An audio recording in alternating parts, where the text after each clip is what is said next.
নিজের দায়িত্ব এড়াতে ৫ বছর বয়সে বাবা আমাকে ও মাকে ছেড়ে চলে গিয়েছিল।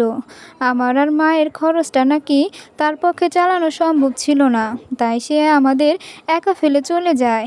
মা একটা এনজিওতে চাকরি করতো, তা দিয়ে যা রোজগার হতো তা দিয়ে আমার পড়াশোনা আর খাওয়া খরচ চালাতো। ছোট্ট একটা টিন শেডের ঘরে থাকতাম আমরা। বাবা ছেড়ে যাওয়ার পর বাড়িওয়ালা দয়া করে তাদের পুরনো এই টিন শেডের ঘরে আমাদের আশ্রয় দিয়েছিল।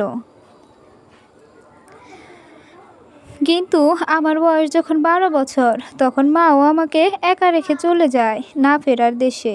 সে নিজের নিজের মুক্তি ঠিক নিজে করে নেয়, কিন্তু আমাকে ফেলে রেখে যায় একা করে। মা মারা যাওয়ার পর খুব ভেঙে পড়েছিলাম। মা ছাড়া তো আমার আর কেউ ছিল না। চিৎকার করে কেঁদেছিলাম সেদিন। কেঁদে কেঁদে মাকে অভিযোগ করেছিলাম, স্বার্থপরের মতো সে কেন আমাকে রেখে একা চলে গেল। তার সাথে করে তো আমাকেও নিয়ে যেতে পারতো, কিন্তু আমার সে কান্নায় কোনো কিছুই বদলালো না। না মা ফিরে এসেছিল, আর না আমাকে নিয়ে গিয়েছিল তার কাছে। এরপর বড় মামা এসে আমাকে নিয়ে যায়। মামার ওখানে থাকতে শুরু করি। মামাতো 2 ভাই বোনের সাথে আমার খুব একটা বনতো না। কোনো এক অজানা কারণে তারা আমাকে অপছন্দ করতো। আসতে আসতে যেতে কারণে তারা আমাকে পছন্দ করতো না। আসতে যেতে তাদের কাছে কথা শুনতে হতো। মামা মামি অবশ্য যখন কখনো কিছু বলেনি, তবে মামি যে আমাকে খুব একটা পছন্দ করতো না সেটা বুঝতে পারতাম। তবে এসবের মধ্যে আমার পড়াশোনাটা মামা বন্ধ করেনি। গ্রামের একটা স্কুলে ভর্তি করে দিয়েছিল। পড়াশোনা ভালো হওয়ায় শিক্ষকরাও আমাকে অনেক সহযোগিতা করতো। আমাকে তারা ফ্রিতে টিউশনি করাতো। এভাবেই কাটতে লাগলো ১ ২ ৩ দিন করে পুরো 5টি বছর। এখন আমার বয়স 17। এসএসসি পরীক্ষা শেষ হলো কিছুদিন আগেই। ফলাফল প্রকাশ হয়ে গেছে। ভালো রেজাল্ট করেছি, 4.80। রেজাল্ট পেয়ে খুব খুশি হয়েছিলাম। ভেবেছিলাম এবার কলেজে উঠব, পড়াশোনা করে নিজের পায়ে দাঁড়াবো। আরও অনেক স্বপ্ন দেখেছিলাম, কিন্তু আমার স্বপ্নকে ভেঙে দিয়ে মামা আমার জন্য বিয়ের প্রস্তাব নিয়ে আসলো। মামাকে বিয়েতে না করার সাধ্য আমার নেই। এতটা বছর তারা আমাকে খাইয়ে পরিয়ে চলেছে, আর কতই বা তারা করবে। নিজের কাছেও খারাপ লাগে অন্যের ঘাড়ে বসে খেতে, কিন্তু আমার যে কিছু করার ছিল না। তাই মামা বলাতেই বিয়েতে রাজি হয়ে যায়। আমি রাজি হওয়াতে মামা যেন হাঁপ ছেড়ে বাঁচল। সে হয়তো ভেবেছিল আমি এত তাড়াতাড়ি বিয়েতে রাজি হব না। আমি রাজি হওয়ায় মামিও যেন অনেক খুশি হয়ে গেল। তাদের এই খুশি দেখেই আমার ভালো লেগেছিল। মানুষগুলো তো আমার জন্য কম করলো না। সামান্য বিয়ে করাতে যদি তারা এত খুশি হয়ে যায়, তাহলে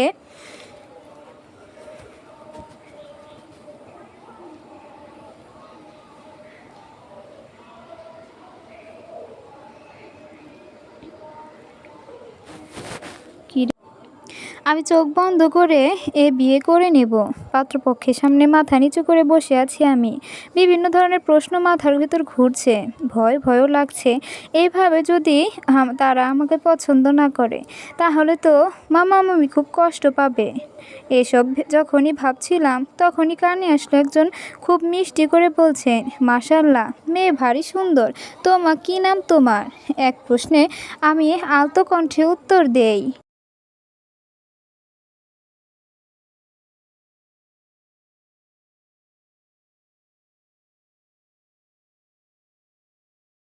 তাহিয়ান ইসলাম তাহি। বাহ ভাবি, তোমার নামটা তোমার মতো খুব মিষ্টি। পাশ থেকে অল্প বয়সী একটি মেয়ে বলে উঠল। আমি তখনও লজ্জা আর ভয়ে জড়সড় হয়ে বসে আছি। আমাদের মেয়েকে খুব পছন্দ হয়েছে ভাইজান।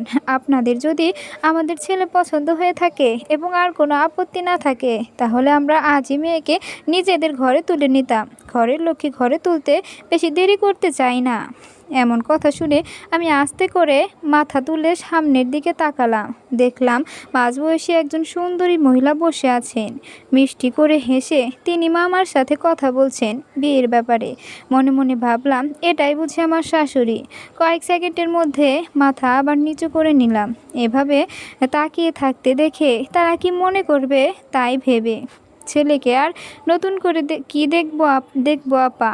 রাহাতকে তো আমরা আগে থেকেই চিনি, আমাদের ওকে এমনিতেই পছন্দ, নতুন করে আর দেখতে হবে না।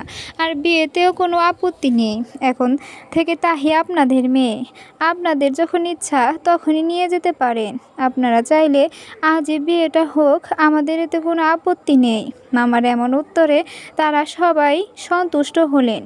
ছেলে যেহেতু তাদের সাথে আসেনি, তাই ঘণ্টাখানেক অপেক্ষা করাতে হলো। অবশেষে পাত্র কাজী সহ আরও 2-3 জন ব্যক্তি এসে হাজির হলেন। প্রায় রাত 8টার দিকে আমাদের বিয়ে হয়ে যায়। তবে এখনও আমি আমার স্বামীকে দেখিনি, দেখার সুযোগটা হয়ে ওঠেনি।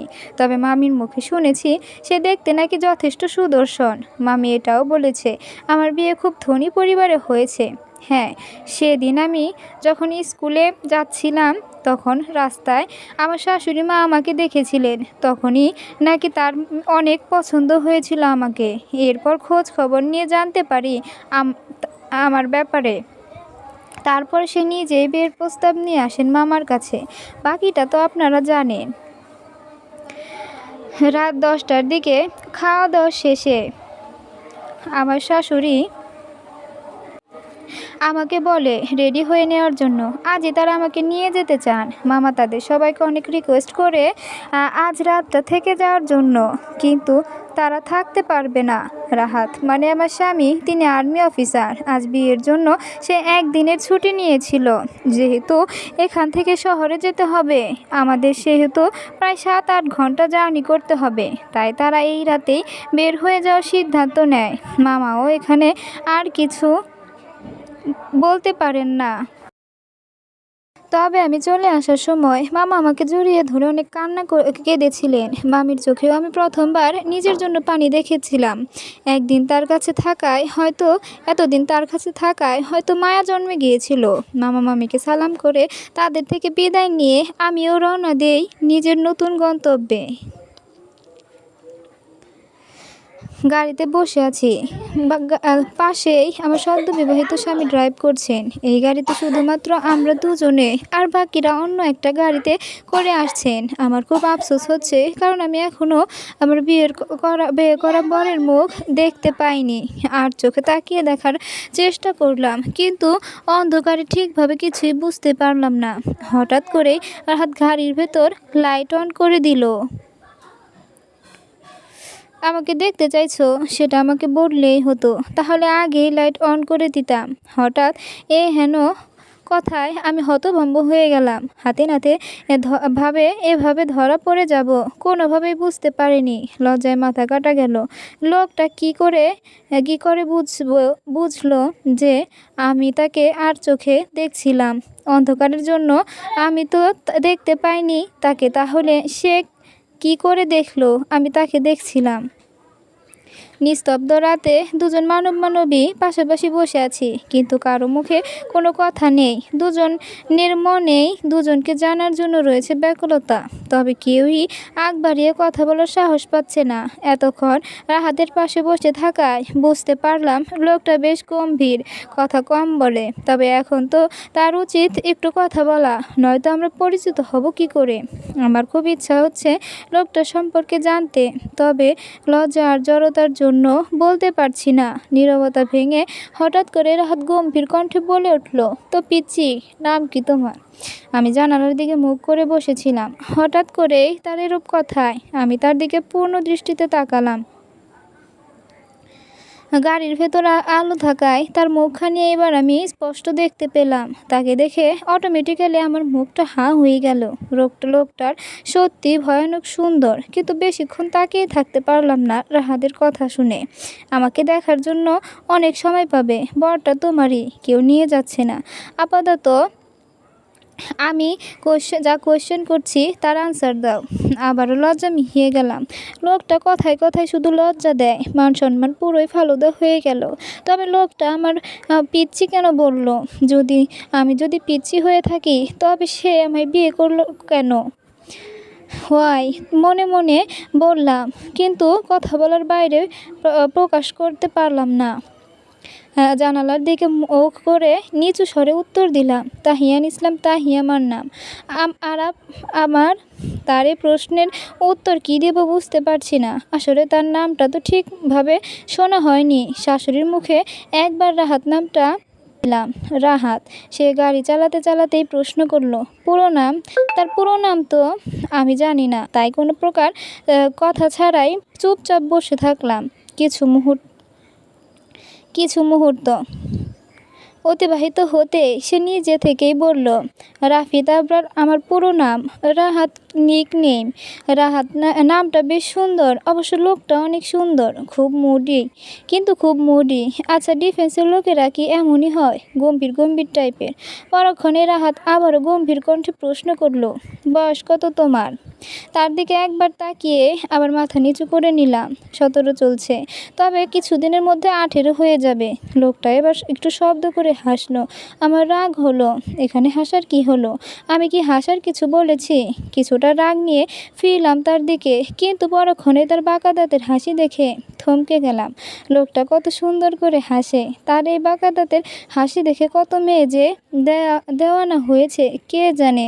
আমি চেয়েও চোখ সরাতে পারলাম না। হাসিটাও একটা আর্ট, সবাই সুন্দর করে হাসতে পারে না। তার হাসি এত সুন্দর হতেও সে কেন এমন গম্ভীর হয়ে থাকে? আমি যদি তার মতো এমন সুন্দর হাসির অধিকারী হতাম, তাহলে তো আমি সবসময় হাসিতেই থাকতাম। রাতে আর কোনো কথা হলো না তার সাথে আমার। তাকে দেখতে দেখতে যে কখন ঘুমিয়ে পড়েছিলাম নিজেও বুঝতে পারিনি। যখন আমার ঘুম ভাঙে তখন প্রায় ভোর হয়ে এসেছে। গাড়িটা তখন রাস্তার এক সাইডে দাঁড় করানো ছিল। আমি পাশে তাকিয়ে দেখি রাহাত ক্লান্ত হয়ে ঘুমিয়ে আছে। হয়তো সারা রাত জার্নির কারণে টায়ার্ড লাগছিল, তাই ঘুমিয়ে পড়েছে। আমিও আর তাকে জাগালাম না। কিছুক্ষণ নিষ্পলক তার ঘুমন্ত মুখটার দিকে তাকিয়ে থাকলাম। রাতে লোকটাকে যত সুন্দর লাগছিল, দিনের এই মিষ্টি আলোতে তাকে আরও বেশি আকর্ষণীয় লাগছে। আমার তো ভাবতে অবাক লাগে যে লোকটি একান্তই আমার নিজস্ব। চারদিকে ভোরের আলো ফুটে গিয়েছে। দেখলাম গাড়িটা এমন এক জায়গায় দাঁড় করানো যেখানে চারপাশে গাছপালা ছাড়া কিছুই দেখা যাচ্ছে না। দূর দিগন্ত কোনো দোকানপাট আছে কিনা সন্দেহ। এভাবে একা বসে থাকতে ভালো লাগছিল না, তাই বাইরে বের হলাম। গাড়ি থেকে বের হতেই মনটা বেশ ফুরফুরে হয়ে গেল। সকালের স্নিগ্ধ বাতাস ছুঁয়ে দিয়ে যাচ্ছে চোখ বন্ধ করে প্রাণ ভরে নিঃশ্বাস নিলাম। হঠাৎ মনে হলো আমার পাশে কেউ আছে, তাই তাড়াতাড়ি পাশে ফিরে তাকাতেই দেখতে পেলাম রাহাত আমার পাশে দাঁড়িয়ে দূরপানে দৃষ্টি নিবদ্ধ রেখেছে। কিছুক্ষণ নীরবে কেটে যাওয়ার পর তিনি গাড়ির দিকে যেতে যেতে আমাকে বললেন গাড়িতে উঠে বসতে। আমিও চুপচাপ গাড়িতে উঠে বসলাম। আমরা যখন পৌঁছালাম তখন প্রায় 10টা বাজে। গাড়ির গেটের সামনে গাড়ি দাঁড়াতেই ভেতর থেকে আমার বয়সী দুটো মেয়ে ছুটে আসলো। বাড়িটা দেখতে ছোটোখাটো একটা রাজপ্রাসাদের মতো। পরিধি যদিও খুব বেশি না, তবুও রাজপ্রাসাদের থেকে কোনো অংশে কম না। বাড়ির সামনের ফাঁকা জায়গাগুলোতে বেশ কিছু ফুল গাছ রয়েছে। আমার শাশুড়ি মা এবং বাকি সবাই আমাদের অনেক আগেই পৌঁছে গিয়েছিলেন। ভেতরে ঢুকতেই আমার শাশুড়ি মা রাইমাকে দিয়ে আমাকে রাহাতের রুমে পাঠিয়ে দিল ফ্রেশ হয়ে নেওয়ার জন্য। রাইমা হচ্ছে আমার একমাত্র ননদিনী। মেয়েটা বেশ মিশুক। কাল থেকে ভাবি করে মাথা খারাপ করে দিচ্ছে। অবশ্য অল্প সময়ের ভেতর খুব ভালো সম্পর্ক হয়ে গেছে আমাদের। রাইমা আমার থেকে বয়সে বড় হলেও সম্পর্কে ছোট, যে কারণে সে আমাকে ভাবি বলে ডাকলেও আমি তো তার নাম ধরে ডাকতে পারি না, আপু বলেই ডাকি। রাহাতের রুমটা বেশ গোছালো, মাঝারি সাইজের। রুমটাতে একটা আলিশান বেড সাইডে ছোট টেবিলটার উপর রাহাতের ছোট একটা হাস্যোজ্জ্বল ফটো ফ্রেম রয়েছে। গোলাপি রঙের দেওয়ালে বেশ কিছু ওয়ালমেট দেখা যাচ্ছে। এক সাইডে একটা বুক সেলফ রয়েছে, ঠিক তারই পাশে সোফা ও টি টেবিল। তার বাবার সামনে রয়েছে কারবাট ও ড্রেসিং টেবিল। রুমের বাঁ দিক থেকে রয়েছে ওয়াশরুম, এবং আমার সব থেকে ভালো লাগলো ঠিক রাস্তা সংলগ্ন রয়েছে একটি বারান্দাটা বেশ বড়। বারান্দায় একটা বেতের সোফা ছাড়া আর কিছুই চোখে পড়ল না। মনে মনে ভাবলাম এখানে বেশ কিছু ফুল গাছ রাখবো, তাহলে বেশ ভালো লাগবে বারান্দাটা। অন্তঃপর রুমে চলে আসলাম। রাতে যদিও গাড়িতে ঘুমিয়েছিলাম, কিন্তু তবুও ঘুমটা ভালো হয়নি, যে কারণে ভেবেছিলাম ফ্রেশ হয়ে একটা সুন্দর ঘুম দেব।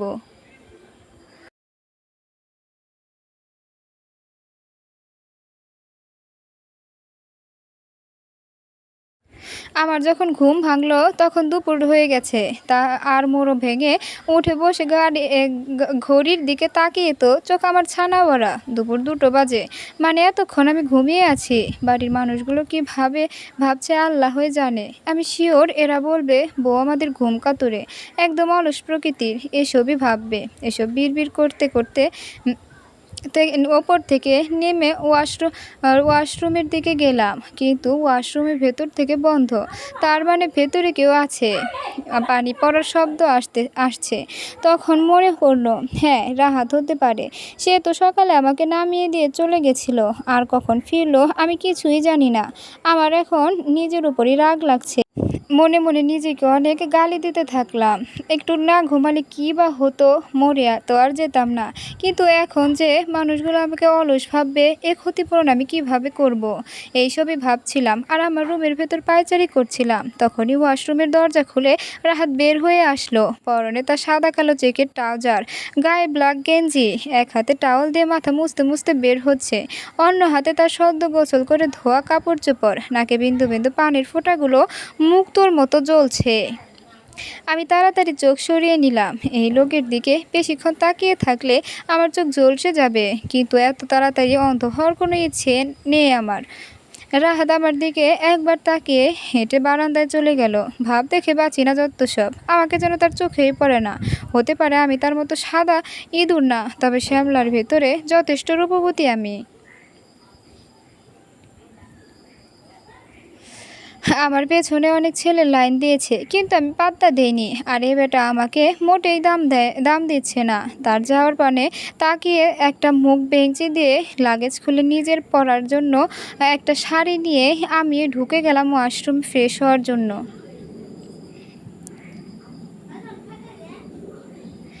ড্রয়িং রুমে সোফার উপর খুনসুটি হয়ে বসে আছি মাথা নিচু করে। আমার সামনেই বসে আছে জমদূত, মানে রাহাতের দাদি রাজিয়া বেগম। তিনি তীক্ষ্ণ দৃষ্টি দিয়ে আমাকে পর্যবেক্ষণ করে চলেছেন। আর তার এমন চাহনি দেখে আমার প্রাণ যায় অবস্থা। আমার শাশুড়ি মা আগেই বলে রেখেছেন, এই ঘ্যাটা মহিলা আমাকে যাই জিজ্ঞাসা করুক আমি যেন ঠান্ডা মাথায় উত্তর দেই, নয়তো পাটায় পিষে ফেলবে আমাকে।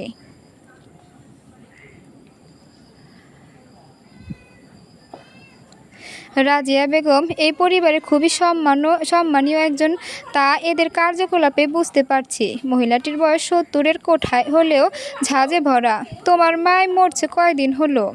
রাজিয়া বেগম শর্তা দিয়ে সুপারি কাটতে কাটতে আমাকে প্রশ্ন করলো। আমি যথাসম্ভব মুখে হাসি রেখে উত্তর দেওয়ার চেষ্টা করলাম। প্রায় 5.5 বছর হলো। তা নাথ বউ, শুনলাম তোমার বাপে নাকি তোমাকে ছেড়ে চলে গেছিল। তোমার মার কি চারিত্রিক কোনো দোষ টোষ ছিল? এমনে তো আর বেটা মানুষ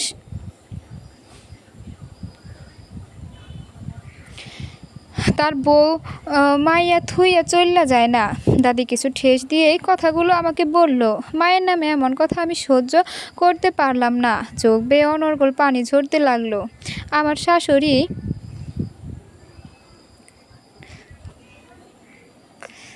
শাশুড়ি মা আমার দিকে অসহায় মুখ করে তাকালো। অন্তঃপর রাজিয়া বেগমকে কিছুটা অনুরোধে সুরে বলল, মা, এগুলো না বললেই কি নয়? মেয়েটা আর সবে বাড়িতে এলো, এখনই কি এইসব বলার খুব দরকার? শাশুড়ি মায়ের কথার পিঠে রাজিয়া বেগম কিছু বলবেন, ঠিক তখনই রাহাত সিঁড়ি দিয়ে নামতে নামতে দাদিকে উদ্দেশ্য করে বলে, কি হয়েছে দাদি? আমার বউকে সামনে বসিয়ে জেরা পর্ব চালাচ্ছ নাকি? রাহাতের কথাতে দাদি যেন দমে গেল। এ পরিবারে রাহাতকেই শুধু দাদি মেনে চলে। এই একজনই শুধু দাদির উপর কথা বলতে পারে, বাকি কেউ তার উপর করতেও পারে না। আর তার কথার উপর কেউ কথা বলতে গেলে সে ব্যক্তির সম্মান সে পানির সাথে ধুইয়ে দেয়। নিজের সম্মান হারানোর ভয়ে সহজে কেউ তার কথার বিপরীতে যায় না। রাহাতের ক্ষেত্রে শুধু ভিন্ন। রাজিয়া বেগম নিজেই রাহাতকে খুব ভয় পান। সবার সামনে বাঘ হলেও রাহাতের সামনে ভেজা বেড়াল সে। রাহাতকে দেখে আমার শাশুড়ি স্বস্তির নিঃশ্বাস ফেলল। রাহাতকে চোখের ইশারায় কিছু একটা বলতেই রাহাত আমাকে নিজের রুমে চলে যেতে বলল। আমি এতক্ষণ এমন একটা সুযোগের অপেক্ষায় ছিলাম। রাহাত বলা মাত্রই আমি সেখান থেকে আস্তে আস্তে নিজের রুমের দিকে অগ্রসর হলাম। মনে মনে হাজারখানি ধন্যবাদ দিলাম রাহাতকে এ সময়ে এসে আমাকে বাঁচিয়ে নেওয়ার জন্য। আজ পুরো দিনটা নিজের ঘরেই কাটিয়ে দিয়েছি। মাঝে মধ্যে রাহাতের বিভিন্ন কাজিনরা এসেছিল, তাদের সাথে টুকটাক কথা বলেছি। এখন প্রায় 9টা বাজে, কিন্তু রাহাত এখনও ফেরেননি। আজ দিনটা তার ছুটি ছিল। দুপুরে দুপুরে খেয়ে বাইরে বের হয়েছেন, এখনও তিনি ফেরেননি। রুমের মধ্যে পায়চারি করে চলছি, সময় মোটে যেতেই চাচ্ছে না। সময় কাটানোর মতো কিছু নেই। আমার নিজস্ব কোনো ফোন নেই। একটা ফোন থাকলে অন্তত গেম খেলে সময় পার করতে পারতাম। আপার রুমে কোনো টিভিও নেই, ড্রয়িং রুমেই শুধু টিভি। কিন্তু নতুন বউ হয়ে ড্রয়িং রুমে বসে টিভি দেখাটা বেমানান। তাই আপাতত রুমের ভেতর পায়চারি করে সময় পার করার চেষ্টা চালাচ্ছি। 10টা নাগাদ রাহাত ফিরে আসে। রুমে এসে কোনো কথা ছাড়াই ছোট একটা ব্যাগ আমার হাতে তুলে দেয়। ব্যাগটা নিয়ে আমি তার দিকে তাকিয়ে কৌতূহল নিয়ে জানতে চাই এর ভিতরে কি আছে। প্রতি উত্তরে সে আমাকে একটা খুলে দেখার জন্য বলে। ব্যাগটা খুলতেই তার ভেতরে একটা মোবাইলের বক্স পাই। তার মানে সে আমার জন্য মোবাইল কিনে নিয়ে এসেছেন। অনেকটা খুশি হই এই ভেবে যে এখন আমারও একটা ফোন আছে। ফোন হাতে নিয়ে সামনে তাকাতেই রাহাতকে ধন্যবাদ দেওয়ার জন্য, কিন্তু ততক্ষণে রাহাত আমার সামনে থেকে ফ্রেশ হতে চলে গেছে। সকাল হতেই গোছগাছ শুরু করে দিয়েছি। আজ নিয়ম অনুসারে আমি আমার মামার বাড়ি যাব। যেহেতু আমার নিজের বাড়ি নেই, সেহেতু আমার মামার বাড়ি আমার বাপের বাড়ি। বেশ খুশি খুশি লাগছে। যদিও নিয়ম অনুসারে বর আর বউ দুইজন একসাথে যেতে হয়, কিন্তু আমি একাই যাব। রাহাত যাবেন না, কারণ তার ছুটি নেই। গোছগাছ শেষ করে ফ্রেশ হয়ে বের হতেই দেখি রাহাত অফিসের জন্য তৈরি হয়ে গেছে। আমাকে দেখেই বলে উঠল, আসার পথে নিজের এসএসসি সার্টিফিকেট থেকে শুরু করে যাবতীয় সকল কাগজপত্র নিয়ে আসবে। আমাকে যেন সেকেন্ডবার মনে করিয়ে দিতে না হয়। আমার সার্টিফিকেট দিয়ে লোকটা কি করবে বুঝতে পারলাম না, তাই কিছুটা অবাক সুরে কোয়েশ্চেন করেই ফেললাম, আমার সার্টিফিকেট কাগজপত্র দিয়ে আপনি কি করবেন?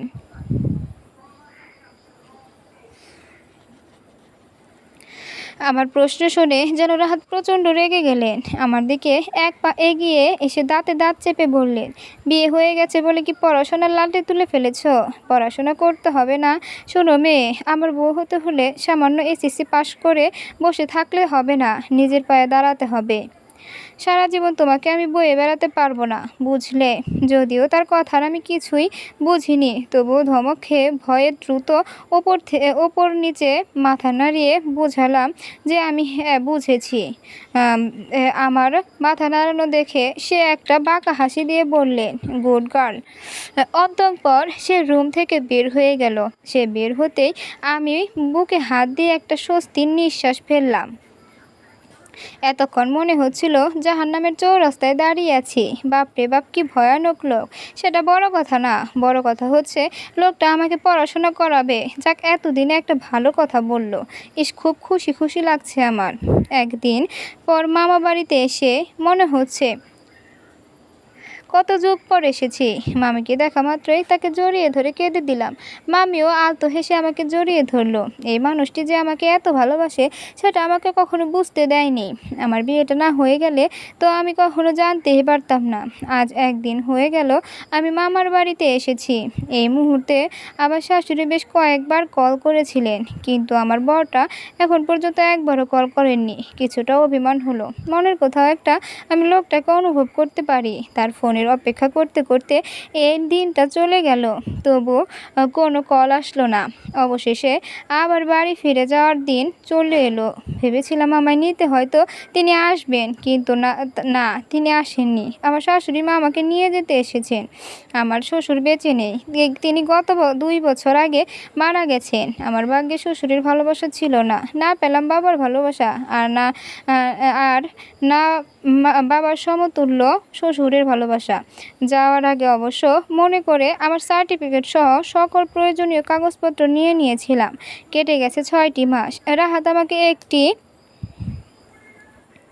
কলেজে ভর্তি করে দিয়েছে।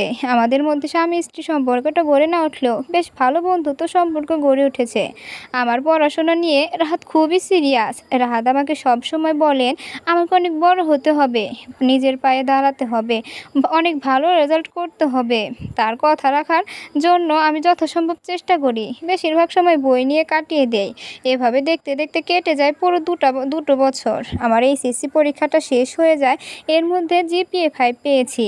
সবাই খুব খুশি হয়েছিল, বিশেষ করে রাহাত। আর রাহাতের খুশি দেখে খুশি হয়েছিলাম আমি। অ্যাডমিশনের প্রস্তুতি নিলেও অ্যাডমিশনটা আর দেওয়া হয়ে ওঠেনি। অসুস্থ হয়ে পড়েছিলাম অনেক, যে কারণে স্থান হয় একটি প্রাইভেট ভার্সিটিতে। বর্তমানে রাহাত আর আমার সম্পর্কটা অনেক এগিয়ে গিয়েছে। সময় তো কম হলো না, এবার নিজেদের সম্পর্ক গুছিয়ে নেওয়ার পালা। রাহাত আর আমার ভেতরের সম্পর্কটা বন্ধুত্ব থেকে অনেকটা প্রণয়ের দিকে এগিয়ে গিয়েছে। আজকাল তার বুকে মাথা না রাখলে ঘুমাতে পারি না। সে আমার অভ্যাসে পরিণত হয়ে গেছে। প্রতিদিন সকালে তার মিষ্টি কণ্ঠে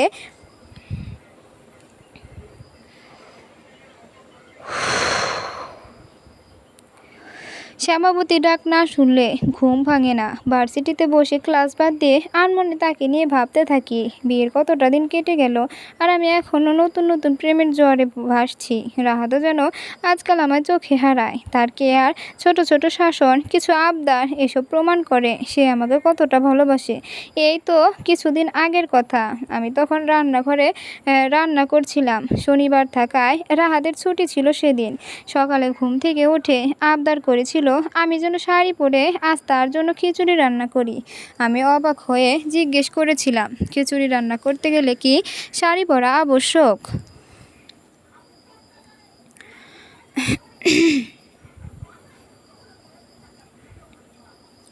না, তবে বর চাইলে সেটা আবশ্যক। তুমি এখন সুন্দর করে আসমানি রঙের একটা শাড়ি পরবে, দুহাতে সোনার বালা পরবে, কানে ছোট দুটি সোনার দুল পরবে, নাকে ছোট্ট একটা নাকফুল পরবে, চুলগুলো হাত খোপা করবে।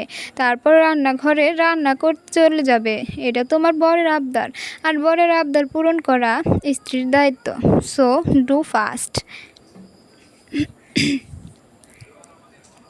কথাগুলো বলে সে আবার ঘুমের জন্য প্রস্তুতি নিল। আমিও হালকা হেসে আর তার কথা মতোই সেজে রান্নাঘরে রান্না করতে চলে গেলাম। আমার ননদের বিয়ে হয়ে গেছে বছরখানেক হলো। শাশুড়ি মা গ্রামেই বেশি থাকেন, তার নাকি শহরে আর মন টেকে না। তাই এত বড় বাড়িতে শুধুমাত্র আমরা দুই টুনাটুনি আর একটা কাজের মেয়ে থাকি। গরুর গোস্ত ভুনা, চিংড়ি মাছ ভুনা, বেগুন ভাজি আর খিচুড়ি, এটা হচ্ছে আজকের মেনু। এই আইটেমগুলো রাহাতের খুবই পছন্দ। মাঝে মধ্যে তো সে নিজ হাতে রান্না করে আমাকে খাওয়াবে বলে। দুপুরে 1টা বাজতে যাচ্ছে। এখনও বেগুন ভাজি, চিংড়ি মাছ ভুনা দুটোই বাকি। ভাজির জন্য বেগুনে হলুদ মাখিয়ে কেবল তেলে দিব, ঠিক তখনই রাহাত এসে পেছন থেকে জড়িয়ে ধরে। তার হঠাৎ এমন করায় প্রথমে চমকে গেল, পরবর্তীতে লজ্জায় মিহিয়ে গেলাম। লোকটা আমাকে যতবারই ছুঁয়ে দেয় ততবারই যেন লজ্জায় মিহিয়ে পড়ি আমি। তার কাছে পাশে থাকতে খুবই লজ্জা লাগে আমার। সে এক হাতে চুলার আঁচ বন্ধ করে দিয়ে আমাকে তার দিকে ঘুরিয়ে নিল। অন্তঃপর আমার থুতনি ধরে মুখটা আলতো করে উঁচু করে আমার শাড়ির আঁচল দিয়ে কপালে জমে থাকা বিন্দু বিন্দু ঘামের কণাগুলো খুব সন্তর্পণে মুছে দিল। বেশ কিছুক্ষণ নির্বিকার দৃষ্টিতে তাকিয়ে থেকে হঠাৎ করেই তার উষ্ঠ দুটো আমার কপালে আলতো করে ছুঁয়ে দিয়ে রান্নাঘর থেকে প্রস্থান করলো। তার হুটহাট এমন কাজগুলো আমাকে বড্ড লজ্জায় ফেলে দেয়।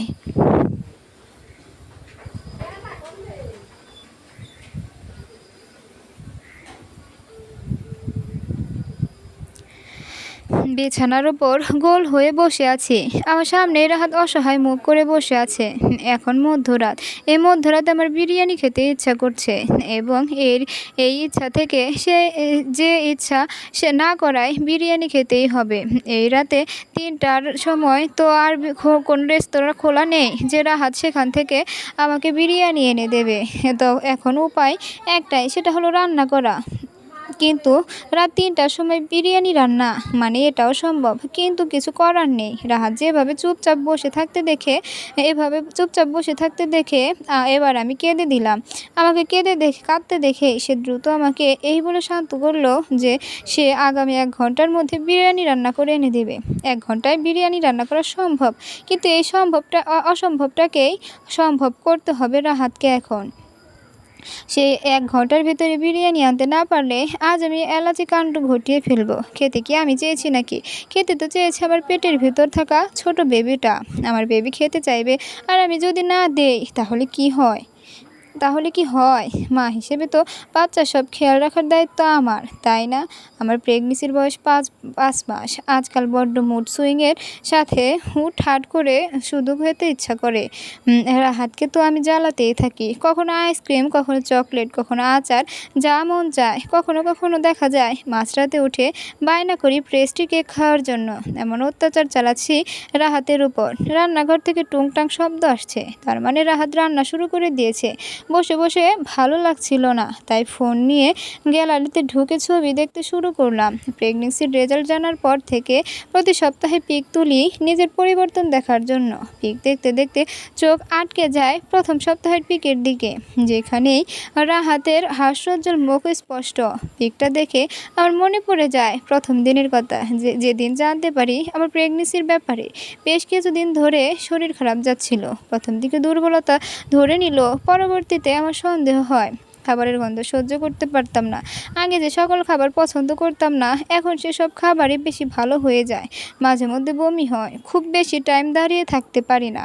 তাই সেদিন নিজের সন্দেহ দূর করতে প্রেগনেন্সির কিট নিয়ে আসি। রেজাল্ট পজিটিভ দেখে থমকে গিয়েছিলাম, খুশিতে না পারছিলাম, কিছু বলতে না পারছিলাম, পুরো যেন জমে গিয়েছিলাম।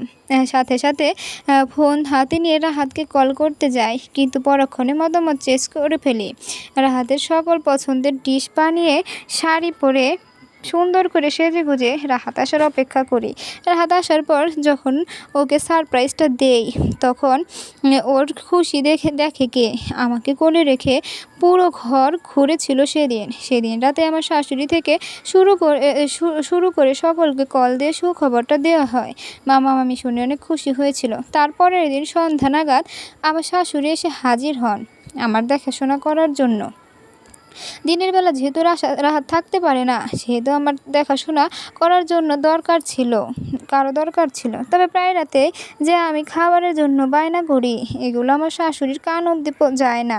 অবশ্য রাহাত চান না এই মাঝরাতে তাকে জ্বালাতে। প্রায় ১ ঘন্টা পর রাহাত প্লেটে করে আমার জন্য বিরিয়ানি নিয়ে হাজির হলো। প্লেটে তাকাতে আমার চোখ ছানা বড়া। এটা বিরিয়ানি?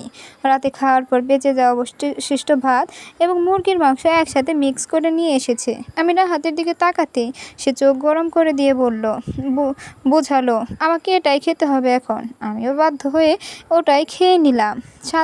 স্বাদ অবশ্য খারাপ ছিল না। দেখতে দেখতে আমার ডেলিভারি টাইম চলে আসলো। আজ আমার ডেলিভারি। সকাল থেকে রাহাতকে কোথাও দেখতে পাচ্ছি না। প্রায় সকালেই উপস্থিত আমার রুমে, শুধু রাহাত ছাড়া। আমার চোখ ভরা বারবার রাহাতকে খুঁজছে। কি জানি আজকের পর আর কখনো তাকে দেখতে পাবো কিনা, এটাও তো জানি না আজকের পর আমি চোখ হলে দেখতে পারবো কিনা। আচ্ছা, আমার বেবিটা দেখতে কার মতো হবে? রাহাতের মতো নাকি আমার মতো? আমি যদি মারা যাই, তাহলে কি রাহাত তার শ্যামাবতীকে ভুলে যাবে? আমি খুব করে চাইছি বেঁচে থাকতে। আমি আমার বাচ্চাটাকে দেখতে চাই, নিজ হাতে বড় করতে চাই, মা ডাক শুনতে চাই, দেখতে চাই রাহাত আর তার বাচ্চার খুনসুটি।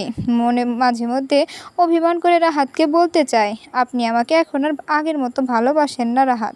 মেয়েকে পেয়ে তো আমাকে একদম ভুলেই গেছেন। অনেকক্ষণ হয়ে গেল, তারপরও যখন আমি রাহাতকে দেখতে পেলাম না, তখন আমি বাধ্য হয়ে শাশুড়ি মাকে জিজ্ঞাসা করে ফেললাম তার কথা। প্রতি উত্তরে তিনি আমাকে বললেন, রাহাত ভোরে মসজিদে নামাজ পড়তে গিয়েছিল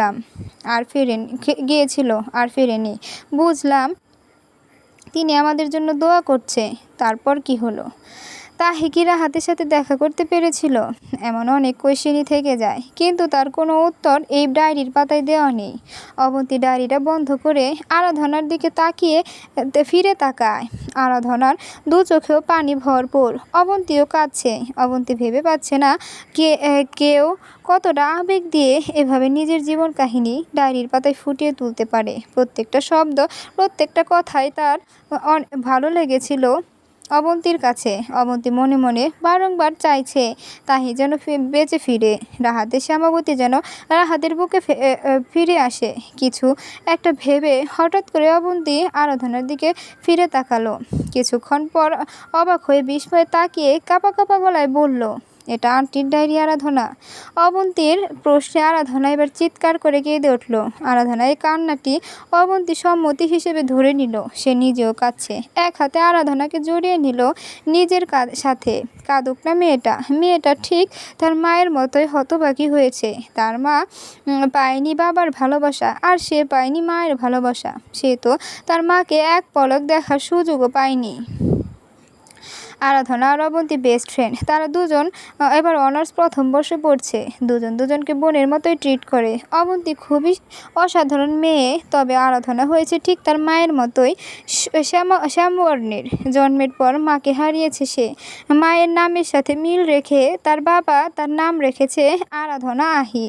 মেয়েটা ঠিক তার মায়ের প্রতিরূপ। মায়ের মতোই কোমল হৃদয়ের অধিকারী হয়েছে।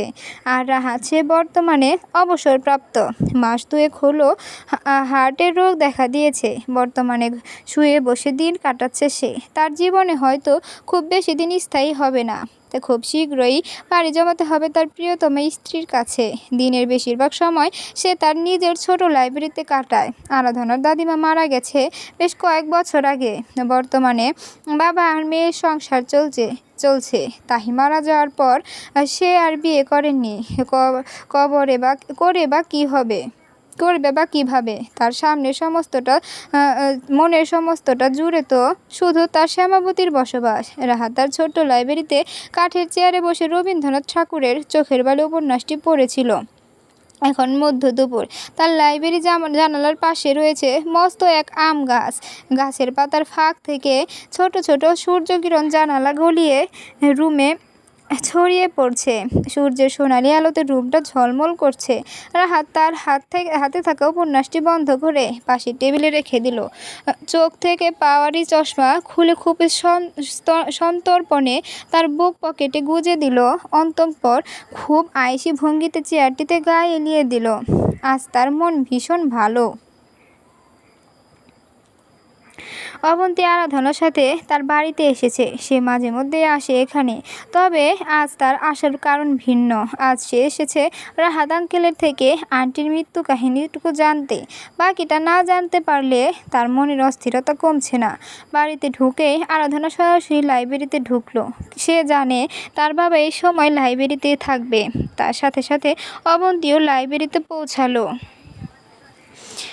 আরাধনা একটি চেয়ার টেনে বাবার পাশে বসলো। অল্প হাসি মুখে বসে থাকতে দেখে সে খানিক হাসলো। মেয়ের মাথায় হাত রেখে সযত্নে প্রশ্ন করলো, আজ এত দেরি হলো কেন মা? কোনো কাজে ব্যস্ত ছিলে নাকি? উত্তরে আরাধনা মাথা ডানে বামে ঘুরিয়ে না বোঝালো। আরাধনার পাশের চেয়ারটিতে অবন্তী বসেছিল।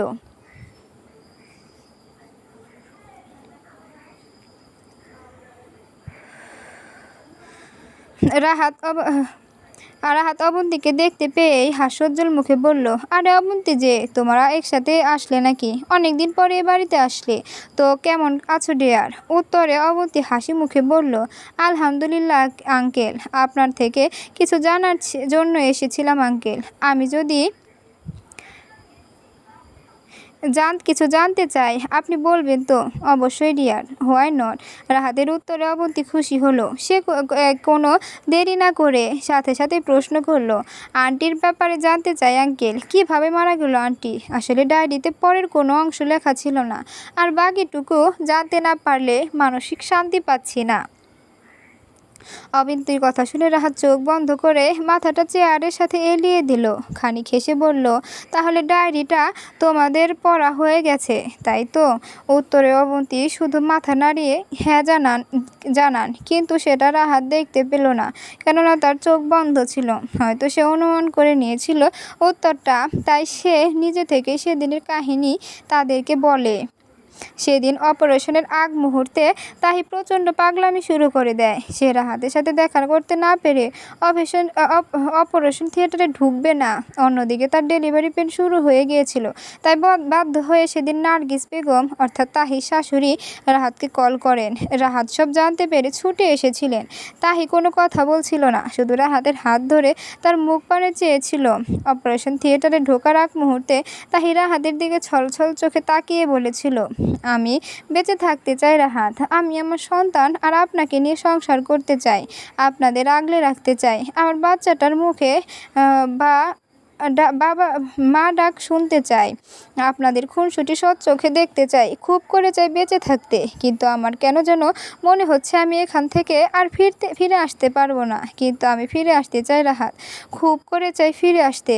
ভালোবাসি আপনাকে অনেক।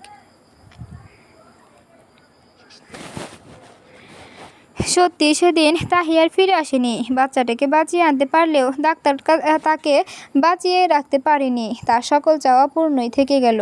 নিজের বাচ্চার মুখটাও দেখার সুযোগ পায়নি সে। এই মেয়েকে আল্লাহ এতটা হতভাগী কেন করলো? মানুষের ভাগ্য এতটাও খারাপ হয়? চিৎকার করে কেঁদেছিল রাহাত সেদিন। সে তো তার শ্যামাবতীকে ভালোবাসার কথাটা মুখ ফুটে বলতেও পারল না, কিন্তু তার শ্যামাবতী ঠিকই যাওয়ার এক মুহূর্তে তার অনুভূতি প্রকাশ করে রেখে গেল। বিকেলে আজান পড়ে গেছে। অবন্তী নিজের চোখ মুছে আরাধনাকে নিজের বুকে টেনে নিল। আরাধনাকে শান্ত করে দুজন উঠল নামাজ আদায় করে নেয়ার জন্য। লাইব্রেরি থেকে বের হওয়ার পূর্বে আরাধনা তার ব্যাগ থেকে ডায়েরিটা বের করে তার বাবার হাতে দিল। অন্তঃপর ধীর পায়ে রুম থেকে প্রস্থান করলো। বা হাতে চোখের পানিটুকু বুঝে রাহাত তার হাতে থাকা লাল ডায়েরিটার দিকে তাকালো। ডায়েরিটা কেমন নির্জীব হয়ে গেছে, পৃষ্ঠাগুলো সব লালচে লালচে হয়ে গেছে। এই 20টা বছর ধরে রাহাত এই ডায়েরিটাকে আগলে রেখেছে। আরও একবার পাঞ্জাবির হাতাটুকু দিয়ে চোখের পানি মুছে রাহাত তারপর দৃষ্টি পড়ল লাল মলাটের ডায়েরির উপর। গোটা গোটা অক্ষরে লেখা শ্যামাবতী নামটির দিকে। লেখাটির ওপর হাত ছুঁয়ে দিয়ে বিড়বিড় করে উচ্চারণ করলো রাহাত, শ্যামাবতী, ভালোবাসি, শুনতে পাচ্ছ তুমি? ভালোবাসি তোমাকে শ্যামাবতী, খুব ভালোবাসি। সমাপ্ত। আরও ভালো ভালো গল্প শুনতে আমার চ্যানেলটা সাবস্ক্রাইব করে রাখবেন।